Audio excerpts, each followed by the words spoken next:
perkenalkan nama saya Anissa Anggraini dari 11 IPA 3. Nah, jadi hari ini kita bakal belajar tentang sistem peredaran darah, khususnya peredaran darah besar dan peredaran darah kecil.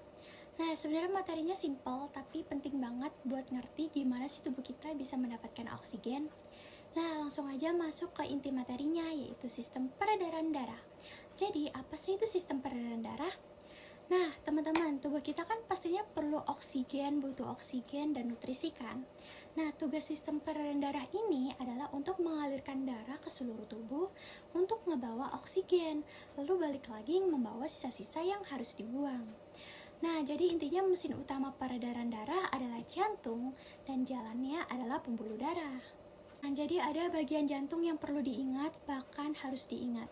Nah, jadi jantung tuh punya 4 ruang. Yang pertama ada serambi kanan atau atrium kanan, yang kedua ada bilik kanan atau ventrikel kanan, yang ketiga ada serambi kiri atau atrium kiri, yang keempat ada bilik kiri atau ventrikel kiri. Nah, biasanya yang kanan tuh ngebawa darah kotor, jadi oksigennya tuh sedikit, sedangkan yang kiri ngebawa darah bersih, yaitu oksigennya banyak. Nah, lanjut aja ke materi selanjutnya, ada peredaran darah kecil. Jadi, apa sih itu peredaran darah kecil? Jadi, peredaran darah kecil itu adalah perjalanan darah dari jantung ke paru-paru, lalu balik lagi ke jantung. Nah, urutannya tuh gampang banget diingat, teman-teman. Yang pertama, itu dari bilik kanan, darah kotor tuh dipompa ke paru-paru lewat arteri pulmonalis. Nah, yang kedua, di paru-paru, darah itu melepas karbon dioksida atau CO2 dan mengambil oksigen. Nah, yang ketiga, darah yang sudah bersih itu balik lagi ke jantung melalui vena pulmonalis dan menuju ke serambi kiri. Nah, intinya peredaran darah kecil tuh kayak jalan-jalan ke paru buat ngambil oksigen. Nah, selanjutnya ada peredaran darah besar atau sirkulasi sistematik. Nah, jadi peredaran darah besar itu adalah perjalanan darah ke seluruh tubuh, lalu balik lagi ke jantung. Nah, urutannya juga gampang banget diingat, teman-teman. Yang pertama, dari bilik kiri, darah bersih itu dipompa kuat banget ke seluruh tubuh lewat aorta. Nah, yang kedua, darah itu mengalir ke organ-organ, contohnya kayak otak, tangan, perut, kaki, dan yang lain-lain. Yang ketiga, nah setelah oksigennya itu dipakai sel-sel tubuh, darah itu pasti berubah jadi darah kotor kan? Nah, darah kotornya ini balik lagi ke jantung lewat vena cava, masuk ke serambi kanan. Nah, jadi intinya peredaran darah besar tuh dia buat nganterin oksigen buat seluruh tubuh. Nah, jadi apa sih perbedaan utama kedua peredaran tersebut?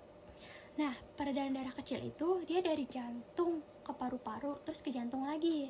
Tujuannya buat mengambil oksigen.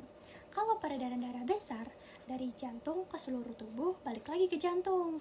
Tujuannya buat mengantarkan oksigen dan nutrisi. Nah, jadi kenapa sih teman-teman kita butuh dua peredaran tersebut? Nah, tubuh kan butuh sistem yang efisien ya.